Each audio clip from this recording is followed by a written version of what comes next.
Bismillahirrahmanirrahim. Assalamualaikum warahmatullahi wabarakatuh. Selamat siang teman-teman semua. Waalaikumsalam Waalaikumsalam warahmatullahi warahmatullahi wabarakatuh. Selamat wabarakatuh. siang. Selamat siang juga. Hari ini kita di sini kumpul bareng buat diskusi untuk mengevaluasi dan membandingkan tokoh panutan ya teman-teman untuk memenuhi tugas hari kelima kita yang kedua. Nah, sebelumnya di sini kita akan perkenalan diri dulu ya dari teman-teman semua. Dimulai dari saya ya. Ya. Perkenalkan, nama saya Desrina Yunita Elviana. Saat ini saya berdinas di Kelurahan Sukamaju Baru, Kecamatan Tapos sebagai pengelola keuangan. Boleh dibantu sama teman yang lain, mungkin dari Mbak Anissa. Ya. Ya, terima kasih Mbak Desrina. Ya, perkenalkan nama saya Anissa Rizky Hedini. Saya saat ini bekerja atau ditempatkan di UPTD Puskesmas Mampang sebagai perawat pelaksana atau terampil. Terima kasih. Terima kasih Mbak Anissa. Selanjutnya Mbak Charnis, boleh Mbak? Ya, terima kasih Mbak. Perkenalkan, nama saya Charnis Saitika. Saya dinas di Kelurahan Beji sebagai pengelola keuangan. Terima kasih Mbak. Sama ya kita. Selanjutnya Mbak Ayu Lafifa, boleh Mbak dikenalkan? Ya, perkenalkan nama saya Ayu Lafifa sebagai CPNS di Dinas Kesehatan pada unit pelayanan UPTD Puskesmas Harjam Bukti, Pemerintah Kota Depok sebagai bidan terampil. Oke, baik. Makasih teman-teman untuk perkenalannya. Karena tugas hari ini kita akan membicarakan tentang tokoh panutan yang ada di Jawa Barat. Kita nanti satu-satu akan ceritain ya tokoh panutan apa, tokoh panutannya siapa sih yang dipilih. Boleh dimulai dari saya ya. Di sini saya ada memilih untuk Pak Ridwan Kamil atau Pak RK. Menurut saya beliau itu sudah menerapkan core value atau nilai-nilai dasar ASN berakhlak, di mana di sini untuk nomor 1 berorientasi pelayanan. Menurut saya Kang Emil ini tercatat kan pernah terjun langsung ke masyarakat untuk membagi-bagikan bantuan berupa sembako dan uang tunai untuk masyarakat terdampak COVID-19 di beberapa wilayah Bekasi dan Bandung ya. Nah, dengan terjun langsung dirinya itu mengatakan dapat mengetahui kesulitan warga di lapangan serta dapat mendengarkan aspirasi secara langsung. Yang kedua, akuntabel. Dengan penampilan sederhana yang beliau tampilkan dan juga keluarganya yang ditunjukkan ke masyarakat dalam kehidupan sehari-hari yang bisa kita lihat dari IG, dari televisi, itu membuat masyarakat kagum dan percaya bahwa Emil itu tidak menyalahgunakan kewenangan jabatan yang dimiliki serta menggunakan fasilitas yang ia dapatkan sebagai gubernur dengan baik. Karena tidak sekali dua kali beliau tuh hanya menggunakan kendaraan mobil aja untuk belusukan. Beliau juga tercatat pernah menggunakan sepeda motor, bahkan sepeda goes gitu. Nah, untuk yang ketiga yaitu kompeten. Di sini kompetennya itu dengan terpilihnya Kang Emil sebagai Gubernur Jawa Barat pada tahun 2018. Sebelumnya kan beliau pernah menjabat sebagai Wali Kota Bandung. Nah, berarti membuktikan bahwa beliau itu dianggap kompeten oleh masyarakat untuk bisa bertanggung jawab dengan wilayah yang lebih luas lagi. Bahkan untuk kedepannya kan beliau digadang-gadang akan mencalonkan diri menjadi Presiden RI pada tahun 2024 yang akan datang. Untuk selanjutnya, yang keempat yaitu harmonis. Semasa beliau menjabat sebagai Wali Kota Bandung, Ridwan Kamil itu telah meresmikan Kampung Toleran di Kecamatan Bojongloa, Kaler, Bandung. Nah, penduduk kampung tersebut itu terdiri dari berbagai latar belakang yang berbeda nih teman-teman, baik etnis maupun agama. Di daerah tersebut terdapat 6 gereja, 4 vihara, dan 2 masjid. Dengan hal ini menunjukkan bahwa beliau itu menjunjung tinggi keharmonisan dan kerukunan antar umat beragama. Yang kelima, loyal. Kang Emil juga dapat dikatakan sebagai seorang yang loyal karena kalau kita ngelihat dari latar belakang pendidikannya, itu beliau kan pernah mengemban ilmu di luar negeri dan pernah bekerja juga secara profesional di luar negeri. Artinya beliau bisa memiliki karir yang cemerlang sebenarnya untuk go internasional. Tapi karena kecintaan dan dedikasinya yang tinggi kepada negara Indonesia, beliau kembali ke tanah air dan sempat mengajar juga sebagai dosen di tempat kuliahnya dulu, yaitu di ITB. Nah, untuk yang keenam, adaptif. Dengan kemajuan teknologi saat ini, Kang Emil juga memanfaatkan nih dengan membuat terobosan baru berbasis aplikasi digital, yaitu Picobar, Pusat Informasi dan Koordinasi untuk mengetahui COVID-19 Jawa Barat. Atas terobosannya tersebut juga, Kang Emil mendapat penghargaan sebagai Kepala Daerah Inovatif tahun 2021. Berarti terbukti bahwa beliau orang yang dapat menyesuaikan diri dengan kondisi zaman saat ini. Nah, yang terakhir yaitu kolaboratif dengan demi membantu para pengusaha lokal yang terdampak pandemi pada tahun 2021, Ridwan Kamil juga pernah bekerja sama dengan sejumlah brand lokal di Pulau Jawa untuk melahirkan edisi khusus nih. Tidak hanya menukangi desainnya, beliau juga memasarkan produk tersebut melalui Instagramnya atau melalui pemasaran secara langsung. Demikian teman-teman kalau menurut saya untuk panutan berakhlak. Gimana sih kalau dengan teman-teman sendiri di sharing ya, mulai dengan Mbak Anissa ya Mbak Anissa. Siap. Kebetulan ya sama ya. Untuk tokoh panutan yang saya ambil ini adalah Bapak Ridwan Kamil juga, yaitu Gubernur Provinsi Jawa Barat. Kenapa saya ambil Bapak Ridwan Kamil? Karena saya rasa beliau yang mampu menerapkan dari nilai berakhlak yang kita pelajarin saat ini. Seperti yang pertama adalah berorientasi pelayanan. Jadi Bapak Ridwan Kamil sering mengayomi masyarakat, menunjukkan sikap ramah, lalu juga memberikan menciptakan inovasi-inovasi. Salah satunya terobosan Jabar Quick Response yang memudahkan masyarakat untuk memberikan pengaduan yang berupa yang bersifat kemanusiaan seperti itu. Lalu yang kedua, akuntabel. Dalam Ridwan Kamil ini adalah sosok yang sangat tegas, berintegritas dan bertanggung jawab atas jabatannya. Beliau juga dia punya pencapaian saat ekonomi Jawa Barat itu di tahun 2021 berhasil tumbuh meningkat sebesar 3,74%. Lalu untuk nilai kompetennya, Bapak Ridwan Kamil itu senantiasa mengajak dan mendorong orang lain untuk belajar dan berkembang serta meminta para guru untuk meningkatkan profesionalismenya dalam menghadapi revolusi industri 4.0. Lalu dalam poin harmonis di sini terlihat nilai harmonis dari Bapak Ridwan Kamil, yaitu dengan menandatanganinya perjanjian pengembangan potensi daerah dan pelayanan publik antara Provinsi Jawa Barat dengan Daerah Istimewa Yogyakarta dan kunjungan persahabatan yang beliau usungkan.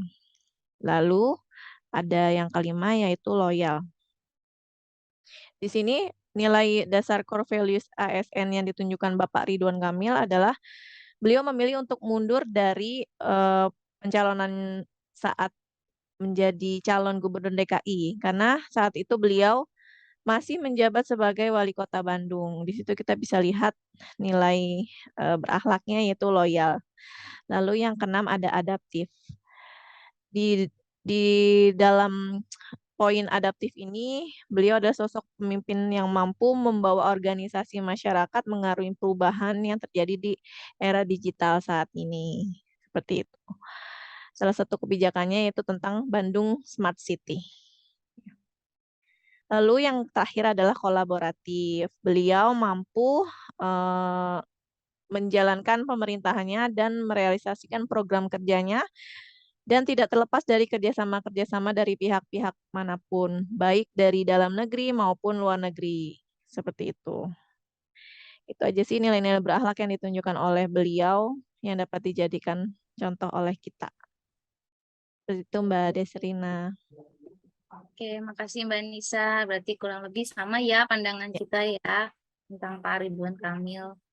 Untuk selanjutnya boleh dari Mbak Charnis. Mbak Charnis boleh dibantu untuk panutan Mbak Charnis itu pilihannya siapa sih? Ya, terima kasih Mbak Desrina. Panutan saya ya di Jawa Barat itu ada Ahmad Heriawan yang biasa kita kenal dengan Kang Aher. Kang Aher ini memiliki beberapa nilai core value, yang mana yang pertama berorientasi pelayanan. Pelayanan Kang Aher kepada masyarakat salah satunya dengan meluncurkan sebuah program Citarum Bestari, bersih, sehat, indah, dan lestari. Program tersebut mencakup upaya untuk membersihkan aliran sungai dari tumpukan sampah dan menghijaukan lahan-lahan kritis di daerah aliran sungai. Kemudian Badan Perpustakaan dan Kearsipan Daerah Jawa Barat mendapat penghargaan sebagai inovasi pelayanan publik. Yang kedua adalah akuntabilitas. Pemerintah Provinsi Jawa Barat meraih opini wajar tanpa pengecualian atau bisa disebut dengan WTP untuk yang ke-7 kalinya. Keuangan Pemprov Jabar di periode Kang Aher ini dipertanggungjawabkan secara baik berdasarkan laporan hasil pemeriksaan atas laporan keuangan Pemprov Jabar tahun 2017 dari BPKRI. Yang ketiga ada kompeten. Pertumbuhan ekonomi Jawa Barat mencapai 5,67% menurut data BPS. Penghargaan ajang iNews Award tahun 2017 kategori apresiasi provinsi dengan kinerja terbaik oleh Kang Aher. Yang keempat ada harmonis. Salah satu sikap yang mencerminkan core value harmonis dari Kang Aher ini adalah dengan diresmikannya Riung ID.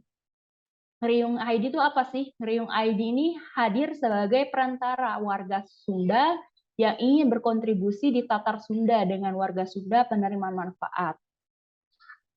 Yang kelima, loyal. Sudah dibuktikan bahwa Kang Aher ini menjabat sebagai gubernur sampai 2 kali periode.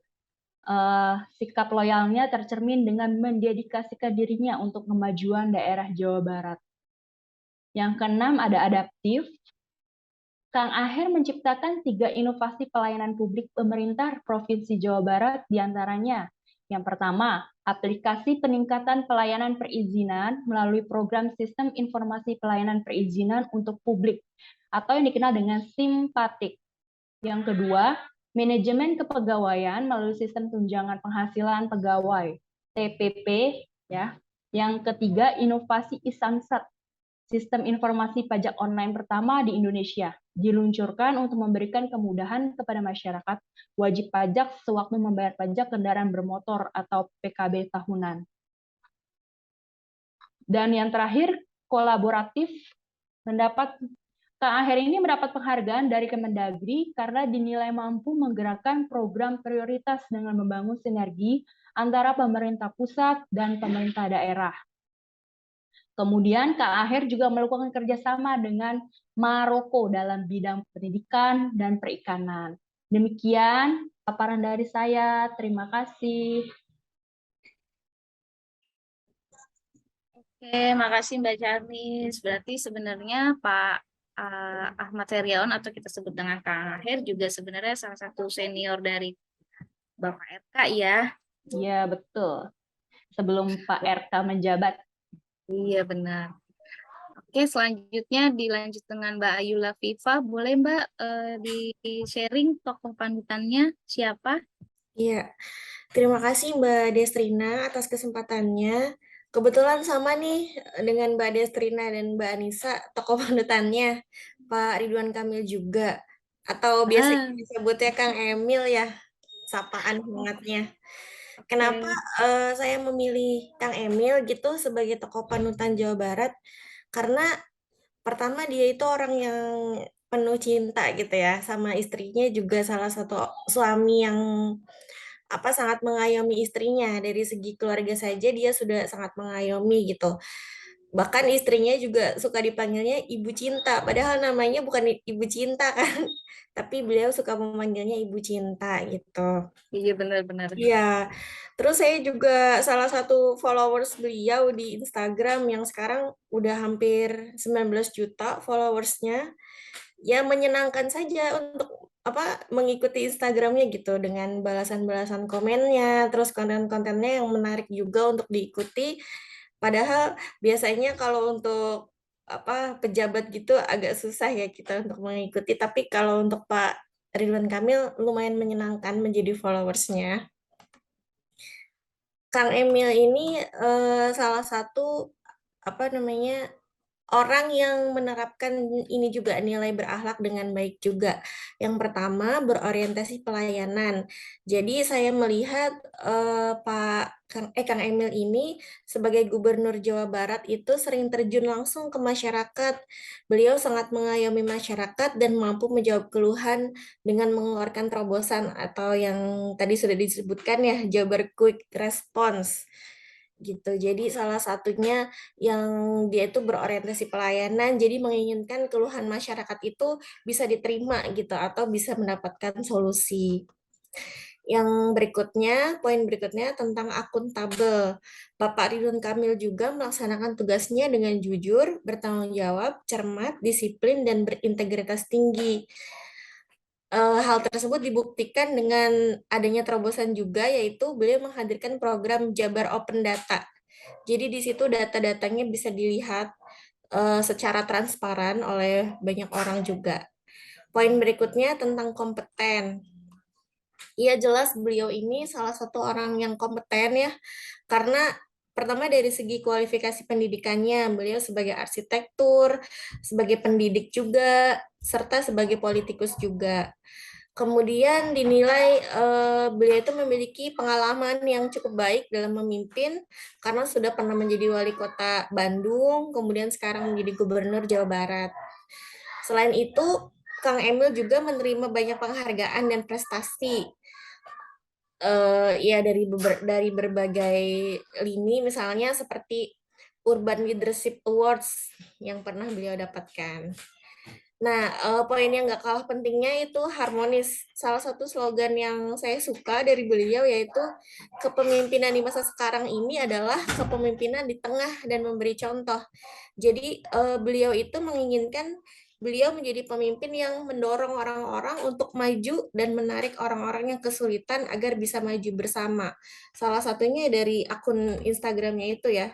Jadi beliau tuh menjadi pemimpin yang ada di tengah-tengah masyarakat gitu. Bukan pemimpin yang otoriter atau lainnya, tapi menginginkan menjadi pemimpin yang ada di tengah masyarakat sehingga bisa diterima banyak orang. Poin berakhlak berikutnya itu tentang loyal. Saya melihat di sini beliau kan lulusan luar negeri, tapi tetap memilih untuk mengabdikan dirinya di Indonesia. Padahal bisa saja beliau untuk meneruskan karirnya lebih baik di luar negeri kan bisa saja ya, tapi beliau memilih untuk tetap tinggal di Indonesia dan mengabdi untuk Indonesia. Itu salah satu nilai loyal yang saya lihat dari beliau. Nah, nilai adaptif berikutnya yaitu beliau selalu membuat terobosan-terobosan baru, misalnya di masa sekarang ya sudah masa digital, semuanya digitalisasi. Beliau juga membuat Jabar Digital Service, jadi di situ sudah semua datanya itu bisa dikelola secara digital. Poin yang berikutnya yaitu kolaboratif. Di sini kita bisa melihat beliau beberapa kali berkolaborasi dengan beberapa sektor lini, misalnya dengan sektor pariwisata, kemudian dengan penanganan COVID-19 yang kemarin sudah beliau lakukan. Itu mungkin sedikit tentang opini saya tentang Ridwan Kamil. Ya, terima kasih. Oke, makasih Mbak Ayu. Kurang lebih jadi sama ya, kita 3 orang pilihannya dengan Bapak Gubernur Jawa Barat, Pak Ridwan Kamil, atau yang eh, kita sebut biasanya dengan Kang Emil atau Pak RK.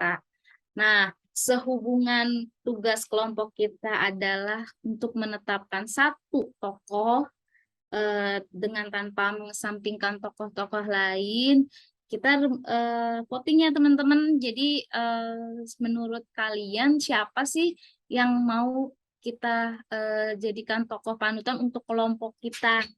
Dimulai dengan saya ya. Kalau dari saya pilihannya Bapak RK atau Bapak Ridwan Kamil. Teman-teman gimana? Boleh dibantu votingnya? Mbak Nisa mungkin?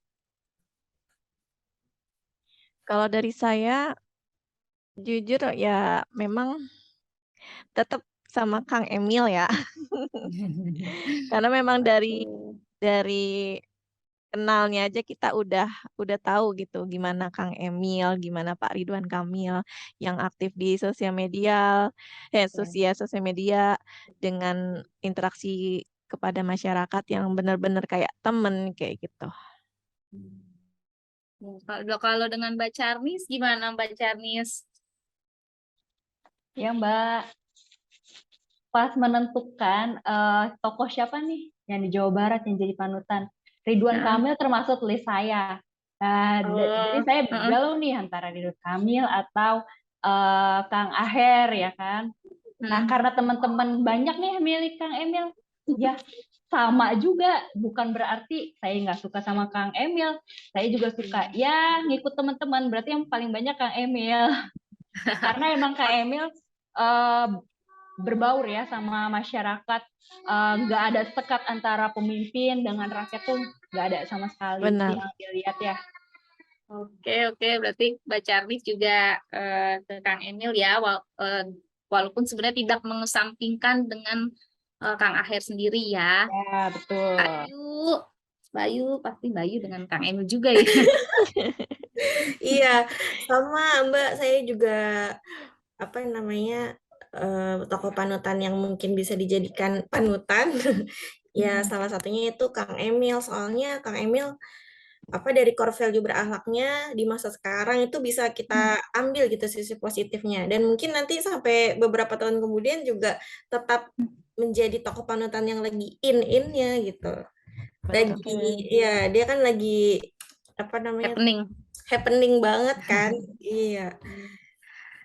Oke ya, berarti setuju ya untuk kelompok kita ini menentukan Bapak Ridwan Kamil untuk kita tetapkan sebagai tokoh panutan yang telah menerapkan nilai-nilai dasar ASN berakhlak, dengan catatan tadi tanpa mengesampingkan tokoh lain yaitu Bapak Ahmad Heriawan. Nah, dari sini berarti teman-teman semua kita bisa ambil kesimpulan bahwa Bapak Ridwan Kamil memang bisa dikatakan beliau ini era digitalisasinya maju ya untuk Jawa Barat, dan juga pembangunan infrastrukturnya juga beliau itu lumayan bagus untuk Jawa Barat. Kalau kita bisa bilang beliau itu kerjanya itu kayak kerja serius tapi santai ya teman-teman ya. Oke, kalau kayak gitu karena kita udah memutuskan untuk tokoh panutannya jatuh ke Bapak Ridwan Kamil dan sudah setuju, diskusi kali ini saya tutup ya teman-teman. Terima kasih banyak untuk kehadirannya.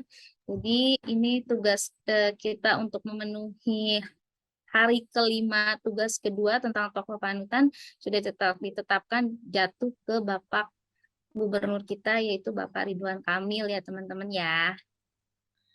Ya, Mbak Resrina. Iya, Mbak. Kang Emil, gitu. hidup Kang Emil. Oke, kalau kayak gitu, makasih banyak teman semuanya. Saya Sama-sama. Mohon maaf kalau ada salah-salah kata dan kalau ada kekurangan. Wassalamualaikum warahmatullahi wabarakatuh. Makasih semua. Terima kasih. Sama-sama Kak. Waalaikumsalam warahmatullahi Waalaikumsalam warahmatullahi wabarakatuh. Warahmatullahi wabarakatuh.